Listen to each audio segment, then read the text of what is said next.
Clara stood at the edge of Windbrook, a quiet American town surrounded by mountains and forests.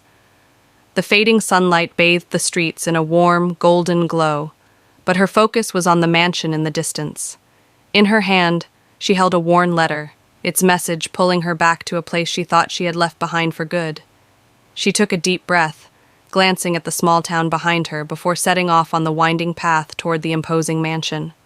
The letter had promised secrets, but she couldn't shake the feeling of dread in her stomach as she walked toward whatever awaited her. The mansion loomed over Clara as she reached the top of the hill. Its Victorian structure was covered in vines, and its windows were dark and cold, reflecting the pale light of the full moon. The wind whispered through the overgrown trees, sending a shiver down her spine. Clara hesitated at the rusted gate before pushing it open with a loud creak.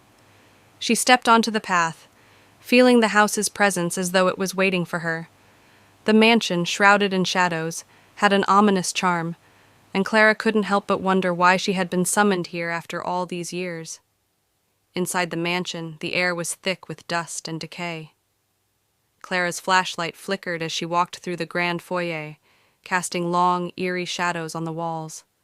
White cloths draped over antique furniture, and the faint scent of old wood filled the air. As she moved deeper into the house, she came across a massive portrait hanging on the wall. Clara's heart skipped a beat.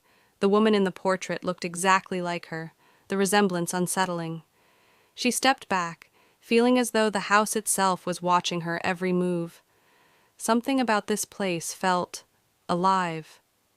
While inspecting the portrait more closely, Clara noticed something strange about the wall behind it. She pushed the painting aside, revealing a hidden door.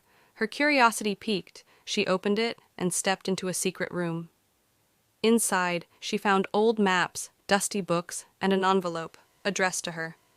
The letter inside was dated from over a century ago, yet it bore her name. Confused and uneasy, Clara read the letter, which hinted at a dark family secret tied to the mansion. She couldn't shake the feeling that she had been lured here for a reason. As Clara pondered the letter's cryptic message, a noise behind her made her jump. Out of the shadows stepped a man, introducing himself as Ethan. He explained that he had been investigating the mansion for years, drawn to it by the same mysterious force that had called Clara here. Suspicious but intrigued, Clara hesitated before agreeing to work together. They realized their fates were somehow intertwined, and whatever secrets the mansion held, they would need to uncover them together.